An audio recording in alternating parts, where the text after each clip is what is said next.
கனடாவில் பாராளுமன்றம் ஆரம்பிக்கப்பட்டு ஒரு வாரத்திற்குள்ளேயே இவ்வாறான ஒரு விஜயத்தை மேற்கொள்ளும் அளவிற்கு கனடிய பிரதமருக்கு அதனுடைய தேவை இருக்கின்றது. ஏனென்றால் அடுத்த மாதம் வரவு செலவு திட்டத்தை அவர்கள் சமர்ப்பிக்கின்ற பொழுது எவ்வாறான திட்டங்களை எல்லாம் முன்வைக்கப் போகின்றார்கள் என்பதற்கான கட்டியம் கூறுவதற்காக இவ்வாறான உத்தரவாதங்கள் பெறப்பட வேண்டிய தேவை இருக்கின்றது. நாங்கள் விரும்பி ஏற்படுத்திய ஒரு உறவாக அல்லாமல் அமெரிக்காவால் திணிக்கப்பட்ட, அமெரிக்காவால் இழைக்கப்பட்ட தவறுகளின் விளைவாக இரண்டு எல்லை நாடுகள், அமெரிக்காவின் இரண்டு எல்லை நாடுகள் தங்களுக்கு இடையேயான ஒரு பரிவர்த்தனையை மேற்கொள்வதற்காகவும் தங்களுடைய பொருளாதார பாதுகாப்பு மற்றும் கட்டமைப்புகளை ஸ்திரத்தன்மை கொண்டு வருவதற்காகவும் இணைந்து செயற்படுகின்ற ஒரு கூட்டிற்குள் வந்திருக்கின்றன. இது அமெரிக்காவை நிச்சயமாக சற்றே சினத்திற்கு உள்ளாக்கி இருப்பதையும் நாங்கள் அமெரிக்க தூதுவர், கனடாவிற்கான அமெரிக்க தூதுவரின் கருத்தியலின்படி பார்க்க போனால் அமெரிக்கா இரண்டு நாடுகளிடமும் இன்னும் பெரிய உறவாடலை மேற்கொள்ள விரும்புகின்றது, ஆனால் நாங்கள் தான் தயாரில்லை என்கின்ற போன்ற கருத்தியலை அவர் விதைத்திருந்தார். டொனால்ட் ட்ரம்ப் அவர்கள் நேரடியாக தான் சர்வாதியாக செயற்படுவேன் என்று சொல்லாவிட்டாலும் இரண்டாவது முறை தனக்கு பதவி தந்தால் தான் என்ன விடயங்களை செய்வேன் என்று கூறினாரோ அவையெல்லாம் சர்வாதிகாரத்தின் தொடுப்புள்ளிகள். அவர் ஒரு சர்வாதிகாரியாகத்தான் அதை செய்வார் என்பதை அவரே சொல்லிவிட்டு வந்திருந்தார். இந்த கடல் பாதை என்பது நிச்சயமாக ஒரு தேவையான விடயமாகவும், இப்பொழுது உண்மையிலேயே கனடா ஒரு கடலரசனாக மாறக்கூடிய சூழ்நிலையை கூட இந்த பருவநிலை மாற்றங்கள் கொண்டு வருகின்றன. இவ்வாறாக தென்னகம் நோக்கிய பாதையும் கூட கடற்பயணத்தினூடாக ஏற்படுத்தப்படும் பொழுது கனடாவின் பலம் என்பது விரிவுபடுத்தப்படும். கனடா நிச்சயமாக ஒரு காத்திரமான ஒரு பயனாளியாக உலக பொருளாதாரத்தில் முக்கிய பங்கு வகிக்கக்கூடிய இடத்திற்கு செல்கின்றது என்பதுதான் உண்மையான விடயம். கனேடிய பிரஜா உரிமைக்குள்ள தகுதிகள், ஆளுமைகள் மற்றும் அவற்றின் கடைபிடிக்க வேண்டிய நன்னடத்தைகள் போன்றவை எல்லாம் பரிசீலிக்கப்படக்கூடிய தன்மையை இந்த சட்டம் கொண்டு வரப்போகின்றது. குறிப்பாக நாங்கள் ஏதோ ஒரு கடவுச்சீட்டுக்காகத்தான் கனேடிய உரிமையை பெறுவதாக அல்லாமல், அல்லது உண்மையாகவே பிறந்த ஒருவர் நேச்சுரலைஸ்ட் சிட்டிசனோ அல்லது இங்கே பிறந்தவரோ அந்த தங்களுடைய குடியுரிமையை எவ்வாறு பாவிக்கின்றார்கள் என்பதில் கூட தன்மை நிகழ்வுகள் அல்லது நெகிழ்வு தன்மைகள் இருக்கின்றன என்பவை எல்லாம் ஆராயப்படக்கூடிய சாத்தியங்களை இந்த சட்டவாக்கம் என்பது கொண்டு வருகின்றது. முக்கியமாக கனேடியர் என்கின்ற ரீதியில் ஒருவர் இருக்கின்ற பொழுதும் அவருக்கான தேசப்பற்று மற்றும் தன் தேசத்தின் மீதான காதல் மற்றும் தன் தேசத்திற்கு துரோகம் அளிக்காதவை போன்றவை தான் முக்கியமாக பார்க்கப்படும்.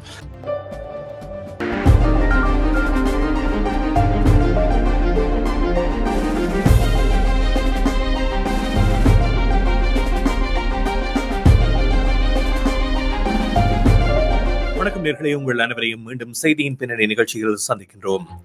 சமகால முக்கிய நிலவரம் தொடர்பாக பேசுகின்ற நிகழ்ச்சியில் இன்று கனேடிய பிரதமர் மாகாணி அவர்கள் மெக்சிகோவுக்கு தன்னுடைய விஜயத்தை மேற்கொண்டு அங்கே ஒப்பந்தத்தில் கைச்சாத்திட்டிருப்பதாக தகவல்கள் வெளிவந்திருக்கின்றன. அவர் இன்றைய தினமே நாடு திரும்ப இருக்கின்ற நிலையில் குறிப்பாக வர்த்தக நடவடிக்கைகளுக்கான ஒப்பந்தமாக இந்த ஒப்பந்தம் பார்க்கப்படுகிறது. ஏற்கனவே அமெரிக்கா, மெக்சிகோ, கனடா இடையிலான ஒப்பந்தம் இருக்கின்ற பொழுது இப்பொழுது மீண்டும் ஒரு ஒப்பந்தம் கனடாவுக்கும் மெக்சிகோவுக்கும் இடையில் மேற்கொள்ளப்பட்டிருப்பது இன்றைய காலகட்டத்தில் ஒரு தேவையாக இருக்கின்றது. அதே நேரத்தில் குறிப்பாக இந்த கடல்வழி பாதைகள் மற்றும் மெக்சிகோவுக்கும் கனடாவுக்கும் இடையிலான தொழிலாளர் பரிமாற்றம் போன்ற பல நடவடிக்கைகள் இந்த ஒப்பந்தத்தில் இடம்பெற்றிருப்பதாக அறிவிக்கப்படுகிறது. அமெரிக்க வரி விதிப்புக்கு பின்னர் இந்த பொருளாதாரத்தில் பல்வேறு உட்கட்டமைப்பு மாற்றங்களை செய்ய வேண்டிய நிலையில் கனடா இருக்கின்ற சூழ்நிலையில் ஏற்கனவே பல நாடுகளோடு பேச்சுவார்த்தைகளில் அது ஈடுபட்டு வருகின்றது. இருந்த பொழுதிலும் மெக்சிகோவுடனான உறவு எப்படி இருக்கும் என்ற ஒரு கேள்வி ஏற்கனவே முன்வைக்கப்பட்டிருந்த நிலையில் அதற்கு ஒரு தீர்வாகவும் பதிலாகவும் இப்பொழுது இந்த ஒப்பந்தம் கைச்சாத்தாகி இருக்கின்றது. ஏற்கனவே அமெரிக்கா மெக்சிகோ மீதும் கூடுதலான அழுத்தத்தை பிரயோகித்திருந்தது. கனடா மீதும் அவ்வாறான ஒரு பிரயோகம் இருந்தது. இருந்த போதிலும் அவ்வப்போது மெக்சிகோ ஜனாதிபதியோடு அமெரிக்க ஜனாதிபதி பேச்சுவார்த்தைகளை நடத்தி சில விட்டுக் கொடுப்புகளையும் மேற்கொண்டிருந்தார். இருந்த போதிலும் இந்த போதைப் பொருள் வர்த்தகம் என்பது மிக குறிப்பாக மெக்சிகோவில் இருந்துதான் ஆரம்பிக்கப்படுகிறது. கூடுதலான கடத்தல்காரர்கள் மெக்சிகோவில் இருக்கிறார்கள் என்ற ஒரு விடயமும் முன்வைக்கப்பட்ட நிலையில் அமெரிக்காவுக்கும் கனடாவுக்கும் இது பாதுகாப்பற்ற நடைமுறையை கொண்ட ஒரு நாடாக பார்க்கப்பட்டது. இப்பொழுது இந்த பரிமாற்றங்களின் ஊடாகவும் ஒப்பந்தத்தின் மூலமாகவும் பாதுகாப்பு கட்டமைப்புகளிலும் கூடுதலான மாற்றங்கள் வரும் என்று எதிர்பார்க்கப்படுகிறது. இது குறித்த விடயங்களை இன்றைய நிகழ்ச்சியில் பேச இருக்கின்றோம். இப்பொழுது ஆய்வாளர் சுரேஷ் தர்மா இணைந்திருக்கின்றார். அவரை சந்திக்கின்றோம். வணக்கம் சுரேஷ். வணக்கம் ராம், வணக்கம் நேர்களே. ஆமாம். இன்றைய காலகட்டத்தில் மெக்சிகோவுடனான இந்த சந்திப்பு என்பது எவ்வளவு முக்கியமானது? 2 தலைவர்களும் சந்திப்பதை நீங்கள் எப்படி பார்க்கிறீர்கள்? நிச்சயமாக இது நாங்கள் விரும்பி ஏற்படுத்திய ஒரு உறவாக அல்லாமல், அமெரிக்காவால் திணிக்கப்பட்ட, அமெரிக்காவால் இழைக்கப்பட்ட தவறுகளின் விளைவாக 2 எல்லை நாடுகள், அமெரிக்காவின் 2 எல்லை நாடுகள் தங்களுக்கு இடையேயான ஒரு பரிவர்த்தனையை மேற்கொள்வதற்காகவும், தங்களுடைய பொருளாதார பாதுகாப்பு மற்றும் கட்டமைப்புகளை ஸ்திரத்தன்மை கொண்டு வருவதற்காகவும் இணைந்து செயற்படுகின்ற ஒரு கூட்டிற்குள் வந்திருக்கின்றன. இது அமெரிக்காவை நிச்சயமாக சற்றே சினத்திற்கு உள்ளாக்கி இருப்பதையும் நாங்கள் கனடாவிற்கான அமெரிக்க தூதுவரின் கருத்தியலின்படி பார்க்க போனால், அமெரிக்கா 2 நாடுகளிடமும் இன்னும் பெரிய உறவாடலை மேற்கொள்ள விரும்புகின்றது, ஆனால் நாங்கள் தான் தயாரில்லை என்கின்ற போன்ற கருத்தியலை அவர் விதைத்திருந்தார்.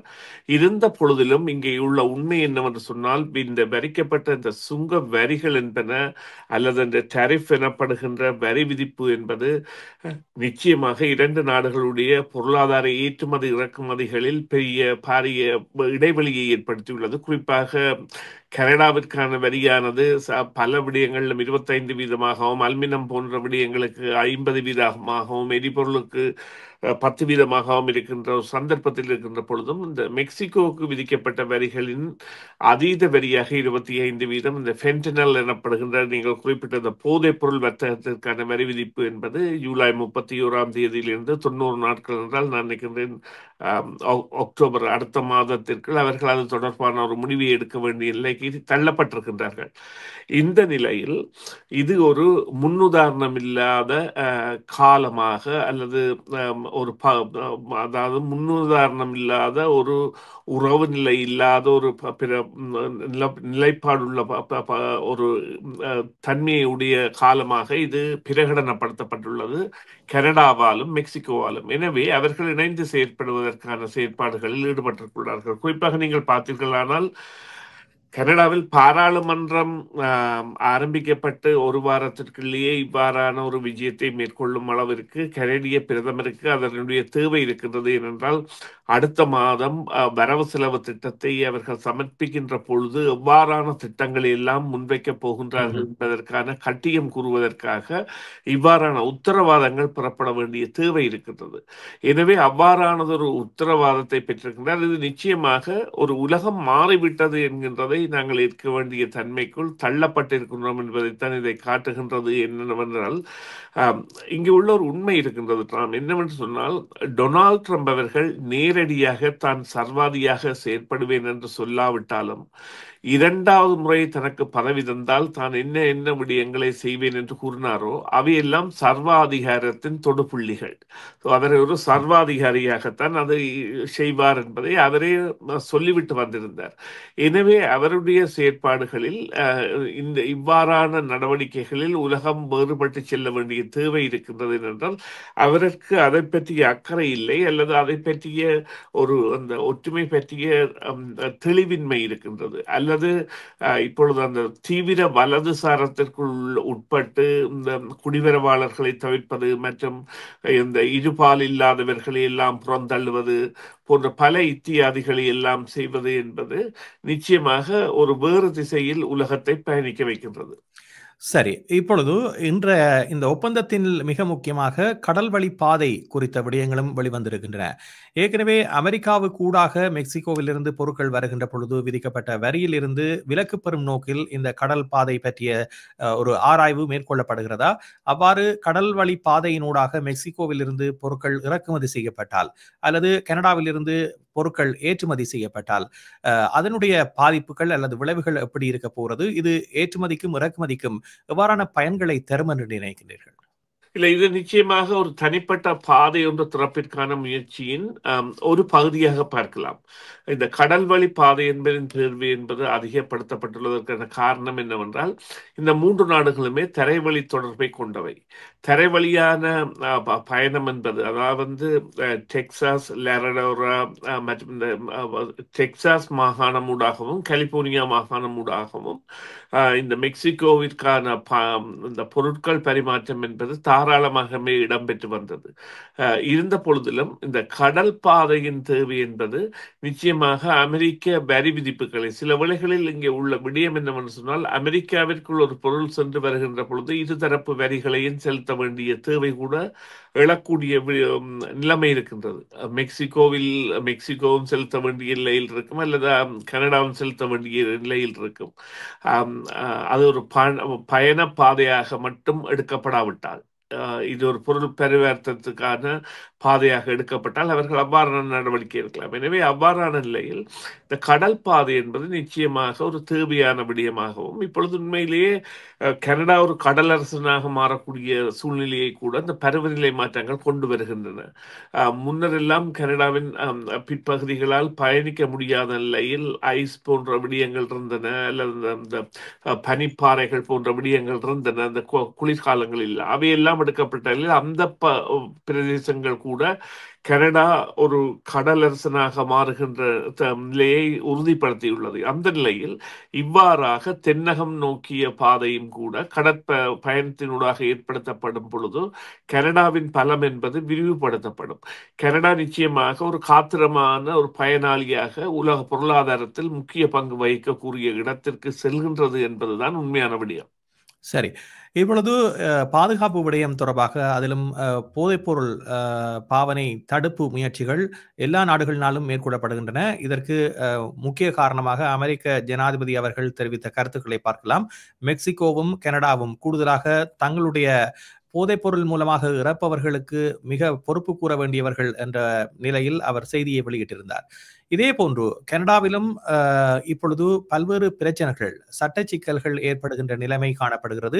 இனங்களுக்கு இடையிலான பாகுபாடுகள், வெறுப்புணர்வுகள் போன்ற பல பிரச்சனைகள் எழுந்திருக்கின்றன. ஏற்கனவே கன்சர்வேட்டிவ் கட்சி இந்த குற்றவாளிகள் மீண்டும் அவர்களுடைய குற்றங்கள் தண்டிக்கப்படாமல் பிணையில் விடுதலை செய்யப்படுவது குறித்த பல விமர்சனங்களை முன்வைத்திருக்கின்ற நிலையில் குற்றச்செயல்களுடைய எண்ணிக்கை அதிகரித்து வருகின்றது. இந்த குற்றச்செயல்களுடைய எண்ணிக்கை அதிகரிப்பு இனங்களுக்கு இடையிலான குரோத மனப்பான்மையை வளர்க்க கூடிய வகையிலும் மாறி செல்வதை பார்க்கக்கூடியதாக இருக்கின்றது. எவ்வாறு கனடா பல்கலாச்சார நாடு என்ற ரீதியில் பெருமிதம் கொள்ளக்கூடிய வகையில் இருந்ததோ, அதற்கு மாறாக கனடாவில் பல்வேறு இனக்குழுக்களுக்கு இடையிலான பிளவுகள் ஏற்படுவதற்கும் இந்த விடயங்கள் காரணமாக மாறிக்கொண்டிருக்கின்றன. இதற்கான சட்டம் வர இருப்பதாக அறிவிக்கப்படுகிறது. ஒரு சட்ட முன்மொழிவை முன்வைக்க இருக்கிறார்கள் அக்டோபர் மாதம் அளவில். இந்த சட்டம் என்பது தற்போதைய காலகட்டத்தில் மிக தேவையான ஒன்றாக பலராலும் பார்க்கப்படுகிறது. ஆனால் இதில் இருக்கின்ற இதை அமுல்படுத்துவதில் உள்ள சிக்கல்கள் எவ்வாறானதாக இருக்கும்? குறிப்பாக மாகாணியினுடைய அரசு இந்த விடயத்தை எவ்வாறு கையாளப் போகின்றது? ஏற்கனவே எதிர்க்கட்சிகள் இந்த விடயம் தொடர்பாக குரல் எழுப்பி வருகின்ற நிலையில் இதனை ஆதரித்தால் தாங்கள் கூறுவதை ஏற்றுக்கொண்டதாகிவிடுமோ என்ற ஒரு பயமும் தற்போதைய ஆளும் கட்சிக்கு இருக்கின்றது. இந்த நிலையில் இதனை எவ்வாறு கையாளப் போகின்றது? கனடா மீண்டும் ஒரு சுமூகமான நிலைக்கு வரக்கூடிய ஒரு நிலையில் எவ்வாறு மாற்றத்தை சந்திக்கப் போகிறது? ஏனென்றால் இந்த பிரச்சனை என்பது அண்மையில் பிரித்தானியாவில் நடைபெற்ற பேரணியை எடுத்துக்கொண்டாலும் பொருந்தும். அதே போன்று அமெரிக்காவிலும் இதே ஒரு நிலை காணப்படுகிறது. இவ்வாறான இனங்களுக்கு இடையிலான பிளவு என்பது உலக சமாதானத்திற்கு ஒரு கேள்விக்குறியான ஒரு விடயமாக மாறிக்கொண்டிருப்பதை பார்க்கின்றோம். கனடாவும் இதுக்கு விதிவிலக்கு இல்லையோ என்ற ஒரு எண்ணப்பாட்டை தோற்றுவிக்கின்ற நிலையில் அரசு இந்த விடயத்தில் எவ்வாறு பொறுப்புடன் செயற்பட போகிறது? நிச்சயமாக ராம், இந்த விடயத்தில் நீங்கள் குறிப்பிட்ட ஒரு விவகாரம், அதாவது இந்த இனப்பாகுபாடு என்பது இப்ப உலகளாவிய ரீதியில் பெரிதாகிவிட்டது. இன்று ஒரு விடயத்தை எடுத்து பார்த்தீர்களானால், சார்லி கிர்க் அவர்களின் மரணம் என்பது ஊடக சுதந்திரத்திற்கே ஒரு முற்றுப்புள்ளி வைப்பதாகவும், மக்களால், அதாவது பல மில்லியன் மக்களால் விரும்பப்பட்ட அமெரிக்க இரவு நிகழ்ச்சிகளுக்கு கூட தடை விதிக்கப்பட்டதாகவும் மாறி வருகின்ற ஒரு பெரிய ஒரு மாற்றத்திற்கு வருகின்றதற்கு காரணம் இந்த இனங்கள் தொடர்பான விவகாரத்தில் இடைவெளி ஏற்பட்டிருக்கின்றது. இது கனடாவில் தாராளமாகவே அடையாளம் காணப்பட்டிருக்கின்றது. குறிப்பாக ஒன்றாரியோவில் கூட 2 வாரங்களுக்கு முந்தைய காலகட்டத்தில் செகண்ட் சன்ஸ் ஆஃப் கனடா என்கின்ற ரீதியில் வெள்ளை, அதாவது அதி தீவிர வெள்ளை இன பற்று கொண்டவர்கள் தங்களுடைய உரிமைகள் எல்லாம் பறிக்கப்படுகின்றன என்ற கூதாவில் கூடுகின்ற சந்தர்ப்பங்கள் எல்லாம் ஏற்பட்டிருக்கின்றன. இதே போன்ற நிகழ்வுகள் தான் நீங்கள் குறிப்பிட்டது போல அமெரிக்கா மற்றும் ஐரோப்பா, யூகே, அயர்லாந்து, ஸ்கொட்லாந்து மற்றும் ஜெர்மனி, பிரான்ஸ் போன்ற இடங்களில் எல்லாம் ஏற்பட்டு வருகின்றன. இந்த நிலையில் இந்த சட்டம் என்பது நிச்சயமாக இரு தரப்புகளையும், அதாவது பாதிக்கப்பட்ட தரப்பையும் அதாவது பாதிப்புக்கு உள்ளாக்குகின்ற தரப்பையும் சமப்படுத்துவதாக, அதாவது கண்டிக்கத்தக்கதாக இருக்கும். அதாவது இனவெறுப்பு, நிறவெறுப்பு என்பனவெல்லாம் தடை செய்யப்படுகின்ற அதே நேரத்தில் தடை செய்யப்பட்ட அமைப்புகளின் கொடிகள், சர்ச்சைக்குரிய கொடிகள், சர்ச்சைக்குரிய போராட்டங்கள் போன்றனவும் சிறுபான்மை இனங்களால் தடை செய்யப்பட்டதாக மாறும். இப்பொழுது குறிப்பாக பார்த்தீர்களானால் வான்கூவரில் உள்ள இந்தியன் கன்சுலேட் அலுவலகத்திற்கு முன்பாக சீக்கியர்களின் போராட்டம் என்பதெல்லாம் இடம்பெற்றுக் கொண்டிருக்கின்றன. அவ்வாறான போராட்டங்களில் எல்லாம் அவர்கள் காலிஸ்தான் கொடிகளை எல்லாம் பிடிப்பது போன்ற விவகாரங்கள் எல்லாம் தடுக்கப்படக்கூடியதாக இந்த சட்டம் வருவதாக ஒரு பிரதான ஊடகம் ஒன்று தான் அறிந்த தகவல்களின்படி செய்தி வெளியிட்டிருக்கின்றது. எனவே இந்த பேலன்ஸ் ஆஃப் ஆக்ட் என்கின்ற ஒரு சமநிலைப்படுத்த வேண்டிய தேவை, ஒரு பகுதியினர் மட்டும் தங்களுக்கு பேச்சு சுதந்திரம் இருக்கின்றது, கருத்து சுதந்திரம் இருக்கின்றது, அதனை தாராளமாக பயன்படுத்தலாம் என்கிற ரீதியில் பயன்படுத்தாதவாறு இனப்பாகுபாடுகள், புறக்கணிப்புகள் மற்றும் ஹராஸ்மென்ட் எனப்படுகின்ற பல்வகையான அழுத்தங்களை கொடுக்காத வகையில் சமச்சீர் செய்வதற்கான சட்டமாக இந்த சட்டம் அமைய போகின்றது. இது சிறுபான்மையினரிடையே தாங்கள் விரும்பிய போராட்டங்களில் அல்லது தாங்கள் விரும்பிய கொடிகள் போன்றவற்றையெல்லாம் கையேந்துகின்ற நிலையில் மாறுதல்களை கொண்டு வரப்போவதாகத்தான் இந்த பத்திரிகை ஊடகங்கள், தேசிய ஊடகங்கள், டொரண்டோ ஸ்டார் போன்ற ஊடகங்கள் தாங்கள் அறிந்த செய்திகளை தெரிவித்திருக்கின்றன. இதனால் பாதிப்படையக்கூடிய நிலை என்பதும் ஏற்படக்கூடிய வாய்ப்புகள் இருக்கின்றன. ஒரு நியாயமான போராட்ட கோரிக்கைகளை முன்வைக்க முடியாத ஒரு நிலை ஏற்பட்டால் அதனால் ஏற்படக்கூடிய விளைவுகளை கனேடிய பிரஜையாக ஒருவர் எவ்வாறு குரல் எழுப்பி கனடிய அரசிடம் கேட்க முடியும்? ஏனென்றால் இது ஒரு சட்டமாக்கப்பட்டால் இது ஒரு பிரச்சனையாக மாறக்கூடிய வாய்ப்புகளும் இருக்கின்றனவா? நிச்சயமாக கனேடிய பிரஜா உரிமைக்குள்ள தகுதிகள், ஆளுமைகள் மற்றும் அவற்றின் கடைபிடிக்க வேண்டிய நன்னடத்தைகள் போன்றவை எல்லாம் பரிசீலிக்கப்படக்கூடிய தன்மையை இந்த சட்டம் கொண்டு வரப்போகின்றது. குறிப்பாக நாங்கள் ஏதோ ஒரு கடவுச்சீட்டுக்காகத்தான் கனேடிய உரிமையை பெறுவதாக அல்லாமல், அல்லது உண்மையாகவே பிறந்த ஒருவர் நேச்சுரலைஸ்ட் சிட்டிசனோ அல்லது இங்கே பிறந்தவரோ அந்த தங்களுடைய குடியுரிமையை எவ்வாறு பாவிக்கின்றார்கள் என்பதில் கூட தன்மை நிகழ்வுகள் அல்லது நெகிழ்வு தன்மைகள் இருக்கின்றனவா என்பவை எல்லாம் ஆராயப்படக்கூடிய சாத்தியங்களை இந்த சட்டவாக்கம் என்பது கொண்டு வருகின்றது. முக்கியமாக கனேடியர் என்கின்ற ரீதியில் ஒருவர் இருக்கின்ற பொழுது அவருக்கான தேசப்பற்று மற்றும் தன் தேசத்தின் மீதான காதல் மற்றும் தன் தேசத்திற்கு துரோகம் அளிக்காதவை போன்றவை தான் முக்கியமாக பார்க்கப்படும். அத்தோடு இந்த இரண்டு பிரஜைகள் டியூவல் சிட்டிசன்ஷிப் உள்ளவர்களுக்கு சில வேளைகளில் இந்த சட்டம் என்பது சில ஆபத்துக்களை கொடுக்கக்கூடிய வகையில் அமையக்கூடிய சந்தர்ப்பம் இருக்கின்றது. ஆனால் அதன் பிரயோகம் எவ்வாறு அமைய போகின்றது என்பதை இந்த போராட்டங்களில் ஈடுபடும் தரப்புகள் தான் காட்டப்போகின்றனவே தவிர இப்பொழுது அதாவது அந்த நிற எதிர்ப்பு என்பது கனடாவில் தோன்றுமாக இருந்தால் அதன் பாதிப்பு என்பது கனடா என்பது ஒரு பல்கலாச்சார கிராமம் என்பதை இல்லாதொழித்துவிடும். அவ்வாறான நிலைமை ஏற்படுமா என்றால் அதற்குரிய சாத்தியக்கூறுகள் மிகவும் குறைவாக இருக்கின்றன. ஏனென்றால் பெருநகரங்களில் பிரதான குடிகளாக சிறுபான்மையினரே இருக்கின்றார்கள். நாங்கள் எந்த ஒரு மாகாணத்தை எடுத்து பார்த்தால் சில மாகாணங்களை தவிர இருந்த பொழுதிலும் இவ்வாறான நிகழ்வுகள் மக்களிடையே கலக்கங்களையோ அல்ல குழப்பங்களையோ ஏற்படுத்தாமல் இருப்பதற்காக சிறுபான்மையாக இருப்பவர்கள் கூட தங்கள் போராட்டங்களின் பொழுது ஒரு ஒழுக்க விதிகளையும் ஒழுக்க முறைகளையும் கடைபிடிப்பதற்கான முயற்சியாகத்தான் நாங்கள் இதனை பார்க்க முடியும். நன்றி. நிகழ்ச்சியில் கலந்து கொண்டு விவரங்களை தந்தமைக்கு நாங்கள் மீண்டும் மற்றொரு நிகழ்ச்சியில் பேச இருக்கின்றோம். இதுவரை கலந்து கொண்டு உங்களுக்கு நன்றி தெரிவித்து விடைபெறுகின்றோம். சந்திப்போம். நன்றி ராம். நன்றி நேயர்களே. மீண்டும் ஒரு பொழுதில் சந்திப்போம். சிஎம்ஆர் யூடியூப் சேனலில் இணைந்திருக்கும் நேயர்கள் அனைவருக்கும் எமது நன்றி. காமெண்ட்ஸ் பகுதியில் உங்கள் கருத்துக்களை தெரிவிக்க தவறாதீர்கள். முக்கிய செய்திகள், காணொளி தொகுப்புகள், நேர்காணல் என பலதரப்பட்ட அம்சங்களையும் உங்களுக்காக தருகின்றது சிஎம்ஆர் யூடியூப் சேனல். சிஎம்ஆர் என்று சர்ச் செய்து எமது யூடியூப் சேனலை சப்ஸ்கிரைப் பண்ணுங்கள். உங்கள் உற்றார் உறவினர் நண்பர்களோடும் இந்த காணொளி தொகுப்புகளை பகிர்ந்து கொள்ளுங்கள். அருகில் இருக்கின்ற முக்கிய காணொளி தொகுப்புகளையும் தவறவிடாமல் பாருங்கள்.